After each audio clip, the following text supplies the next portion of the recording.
hygiene is important, and please don't walk out of here thinking that you don't have to brush or floss your teeth. There are other factors that influence tooth decay. I think it's important to step back for a second and just think about what the process actually is. To my understanding, tooth decay, it's a bacterial infection. We've managed to isolate the specific bacteria Strep mutans, which seems to contribute predominantly towards cavities. And what seems to happen is that the bacteria lives in our mouth, eats sugar, and produces acid. And it's the acid that actually erodes the tooth structure. So when I think of decay, I think of it from a few different perspectives. And one of them is this acidic load that is in our mouths. And if we have acid that's eroding the tooth, whether it's from bacteria or from some other factor, we're going to lose enamel or lose tooth structure. And so one thing that I like to focus on is this acid-alkaline balance, or this concept of having acid erosion in our mouth. And then the other side that I like to look at is also this bacteria, this Strep mutans that's sitting in our mouth. So one thing that I try to impress upon my patients is the fact that, like any bacteria, it's contagious. And so if one person is going to have a high level of Strep mutans and they're sharing drinks, saliva, whatever, with someone else, then that bacteria can be transmitted. And the other thing I like to impress on people is that it's not just about the bacteria, but it's also about this acid. And so some different things that I think about are, just some basic, dentistry ideas, is that we need to give our bodies a chance to buffer the acid. And so in our mouths, it's saliva that helps to buffer the acidic attack. Ideally, saliva has a pH of over 7. I'd love to see it about 7.25, 7.5. And so it's that alkalinity that helps to buffer the acid that's found in food that's produced by the bacteria, so that we don't have that acid erosion or that decay that's forming on the tooth structure.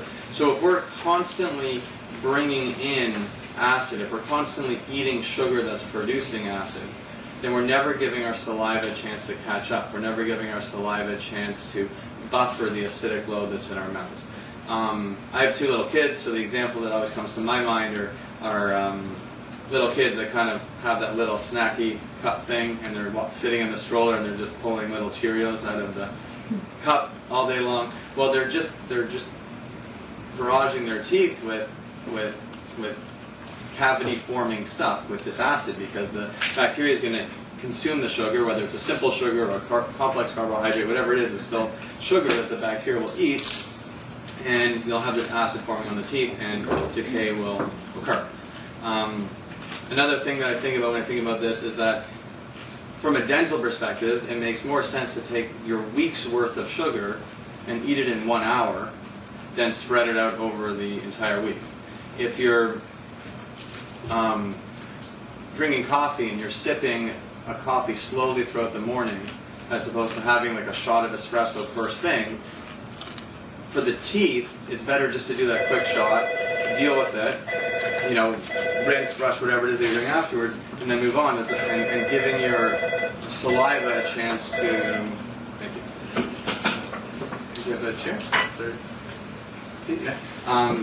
Giving your saliva a chance to buffer the acidic load. You can get... Will you grab this? Yeah.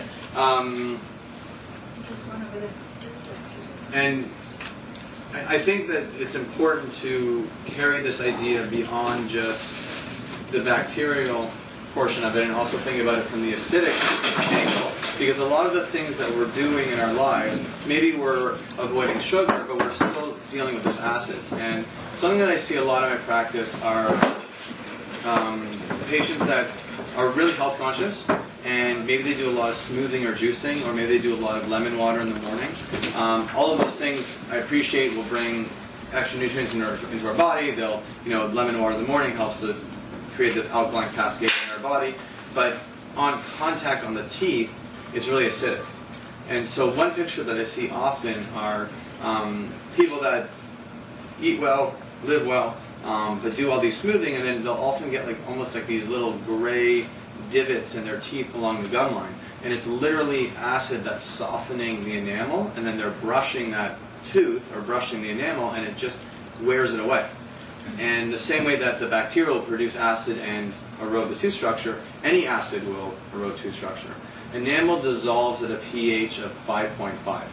And if you start looking into the pH level or the acidic level of some of the food or some of the drinks that we're consuming, they can be quite low. I think lemon is around 2, maybe 2.5. Depending on the juice, it can be 2.53. Like, these things are pretty acidic.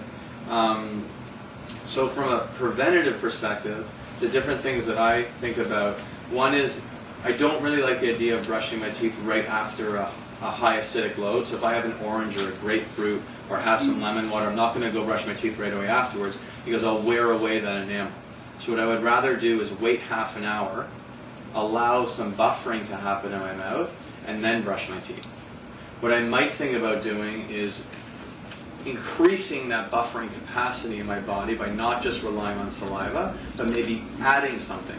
So maybe rinsing with baking soda, something that will increase the alkalinity. Not brushing with baking soda because it's very abrasive, but rinsing with it so I have that alkalinity right after the acid attack. Something to neutralize the acid that's in my mouth. And then there are different products that I think are available that can be used. I'm definitely not up here to sell you anything today. The stuff that we have, that we use here, I think are reasonably effective. I'm a big fan of ozonated olive oil, or of ozone in general. Ozone is antimicrobial, it's anti-inflammatory, it has some mild remineralizing capacity.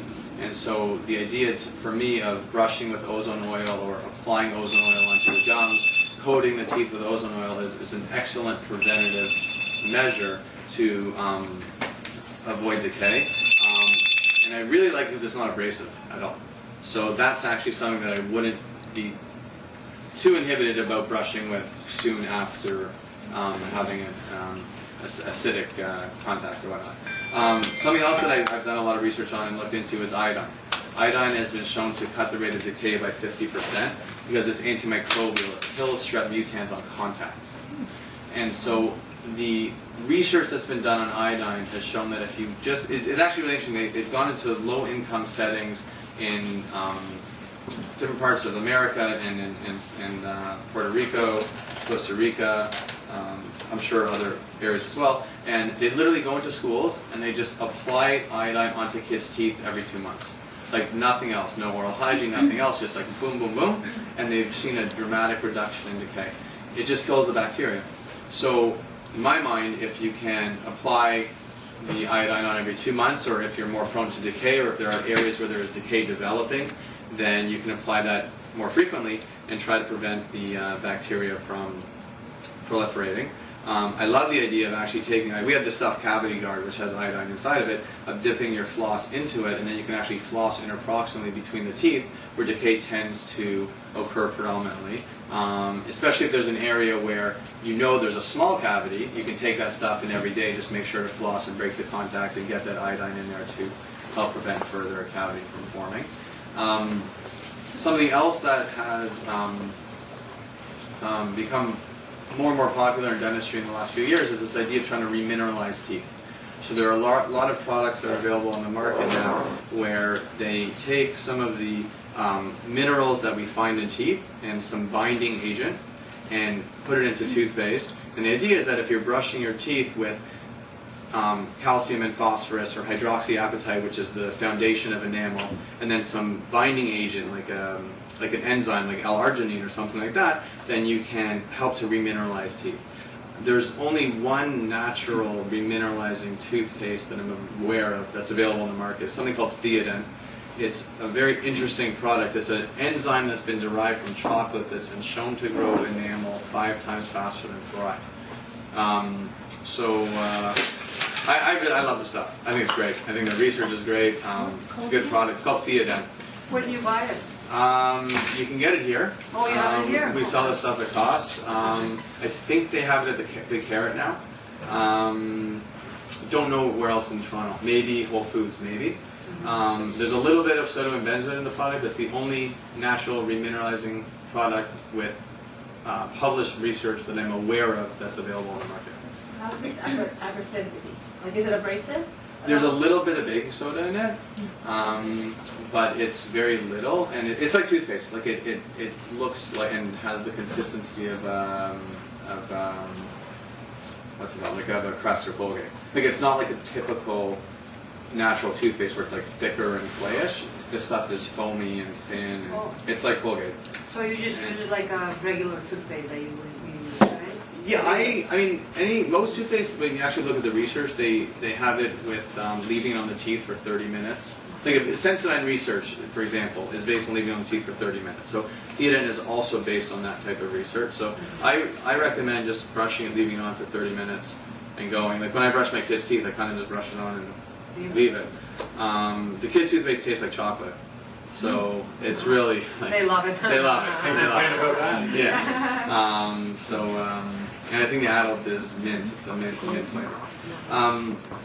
So basically, that's kind of a little bit of some dental background when it comes to cavities.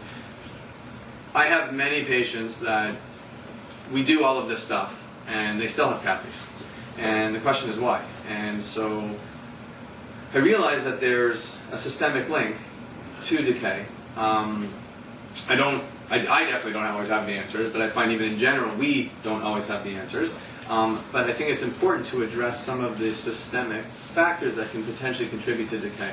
And I'm really excited to have the opportunity to work with a team where we can sit and look at patients together and try to isolate and understand different factors that contribute to imbalance or disease in our patients and people in general. And for me, obviously, I always look at this, or I come to this stuff from a dental perspective. And so for me, when I have a patient that has dental issues and there's no obvious dental link, it's a natural tie-in to work with a practitioner that has a little more training than I do to evaluate what's going on overall.